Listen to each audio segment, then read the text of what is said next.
Mientras estudiamos la Biblia, tomémonos un tinto y seamos amigos. Un momento para saborear la palabra de Dios y un delicioso café colombiano. Un tiempo para el crecimiento espiritual. Con el pastor Víctor Manuel Buitrago. El poder transformador de la verdadera adoración.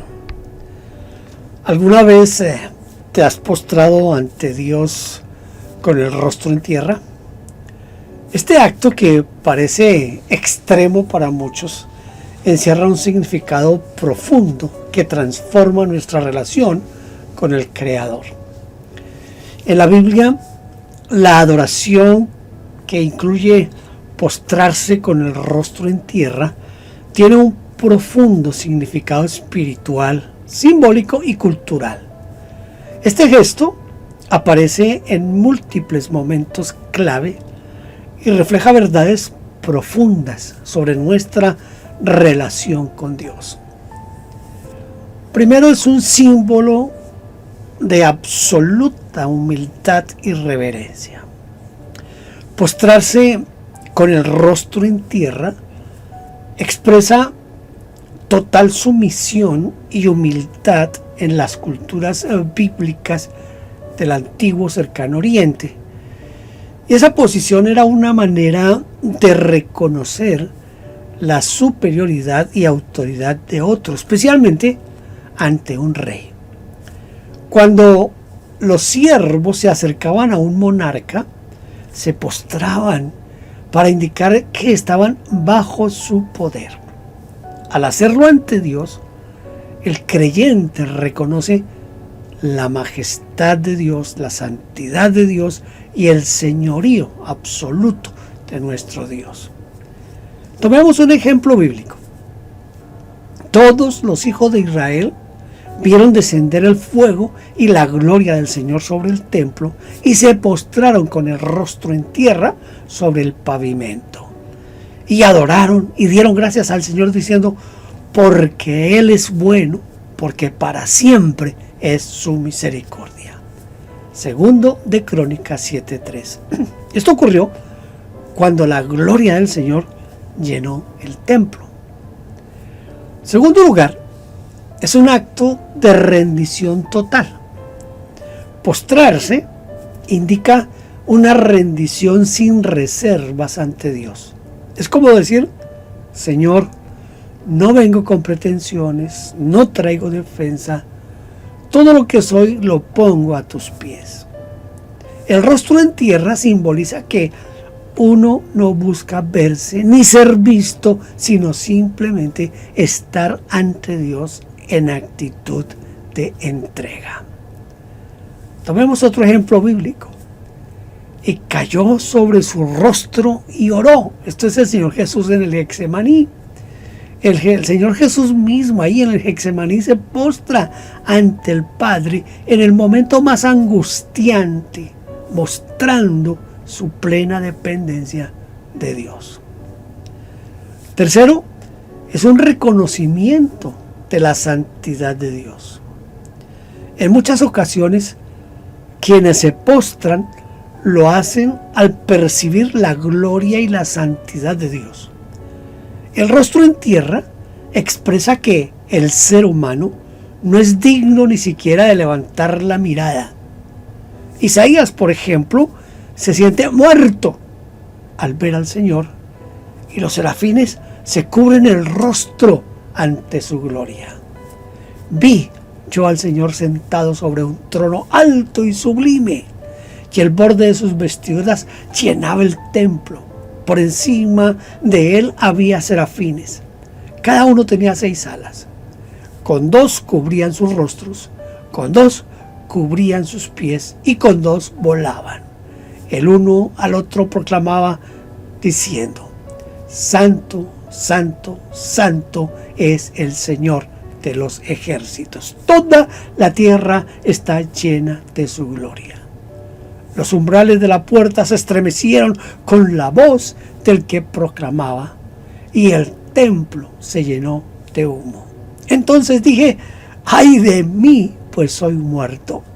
Porque siendo un hombre de labios impuros y habitando en medio de un pueblo de labios impuros, mis ojos han visto al Rey, al Señor de los ejércitos.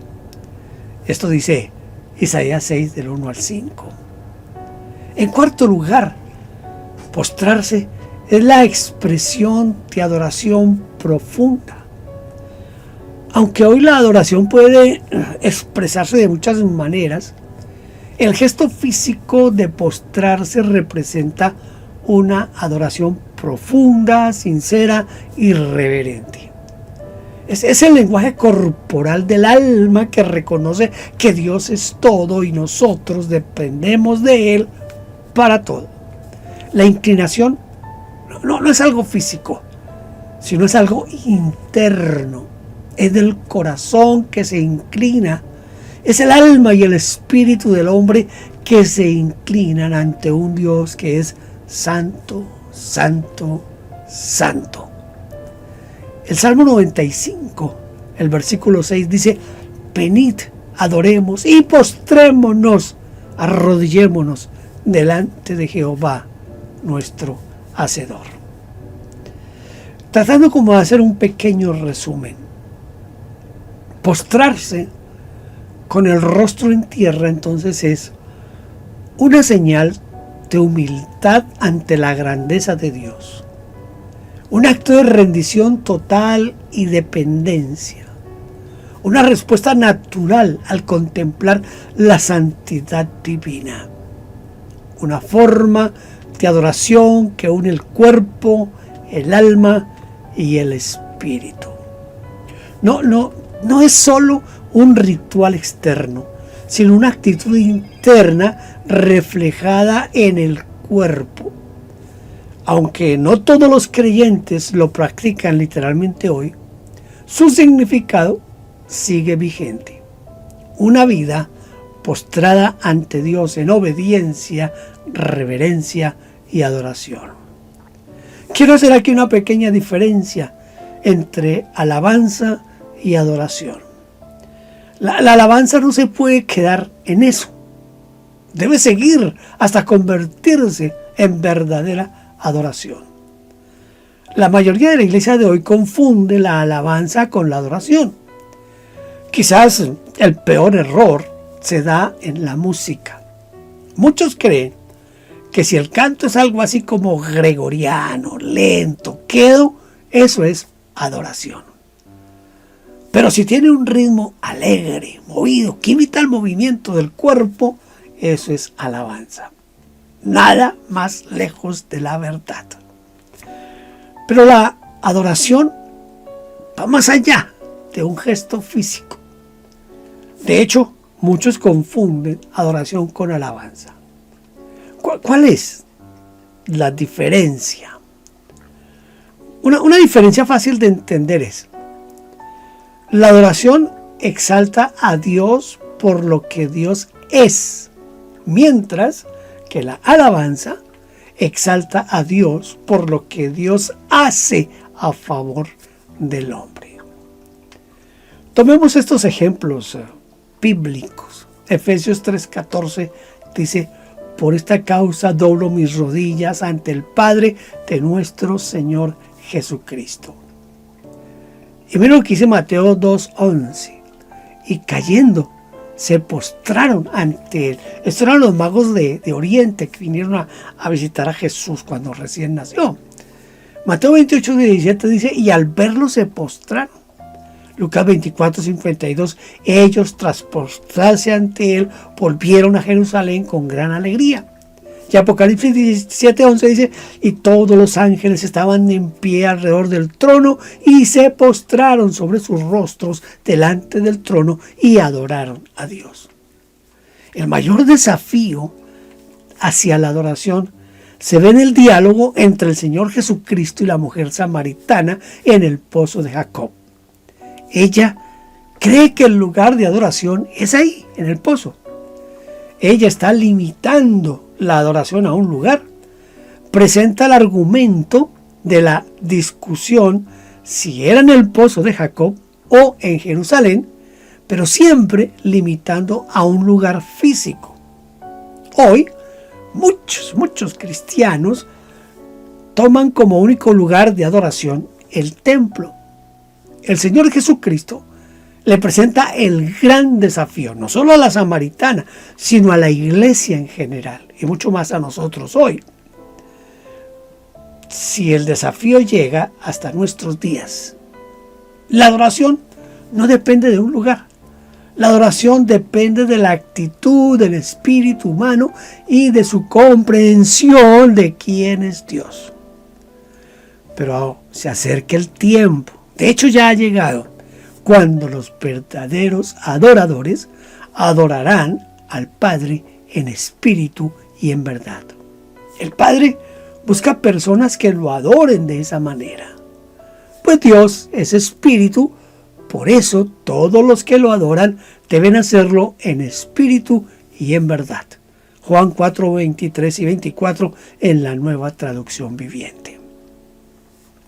La adoración no debe limitarse ni a un lugar, ni tampoco a un tiempo determinado. La adoración debe ser un estilo de vida. Mire, yo estaba en un aeropuerto en Nueva York y observé a un hombre que en la sala de espera extendió un manto y mirando hacia un lugar predeterminado, él con anterioridad ya había establecido el lugar hacia donde iba a mirar, se arrodilló y empezó su oración. Con frecuencia inclinaba su rostro hasta que su frente tocara el piso. Era un musulmán. Ellos tienen que hacerlo 5 veces al día. En ese momento pensé, ¿sería yo capaz de hacer eso que este hombre está haciendo? Mi respuesta interna fue un no. ¿La razón? Creo que la adoración es un acto solamente entre Dios y yo. La adoración no requiere de un acto externo como ese, sino de una actitud del corazón, del espíritu, de la voluntad humana. El Señor Jesucristo afirmó que no dependía de un lugar, no era ni en Jerusalén ni en el pozo de Jacob, ni de una postura, dependía del espíritu y de la genuinidad de mi acto de adoración. Dios está buscando adoradores que le adoren en espíritu y en verdad. ¿Cómo podemos vivir una vida de adoración hoy? No necesitamos caer rostro en tierra en público, pero sí tener un corazón humilde al orar, al trabajar o al servir. Porque adorar es reconocer a Dios en todo su esplendor, en toda su santidad, en toda su gloria y todo su poder y soberanía. Es contemplar su inmensidad al tiempo que reconocemos que no somos dignos de absolutamente nada. Ay Dios, aquellos que le hacen demandas a Dios son quienes nunca han tenido ni un momento en sus vidas para adorarle.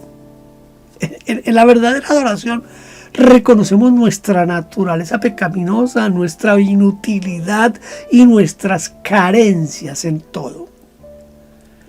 Le invito para que entre en la escuela de la adoración, en la verdadera dimensión de la adoración. Nunca olvidemos que Dios está buscando adoradores que le adoren en espíritu y en verdad. Hoy puedes comenzar a vivir en adoración.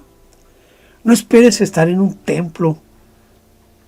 Donde estés, ahí donde estés, inclina tu corazón ante Dios y descubre el poder de adorar en espíritu y en verdad, como dice el Salmo 95:6. Venid, adoremos y postrémonos. ¿Estás listo para hacerlo hoy? ¿Te atreves a pasar de la alabanza ocasional a una vida de adoración? Dios te continúe bendiciendo en todo. Hasta una próxima ocasión. Bendiciones. Gracias por vernos. Favor inscribirse en nuestro canal. Denos un like, toque la campanita y déjenos su huella con un comentario. Bendiciones.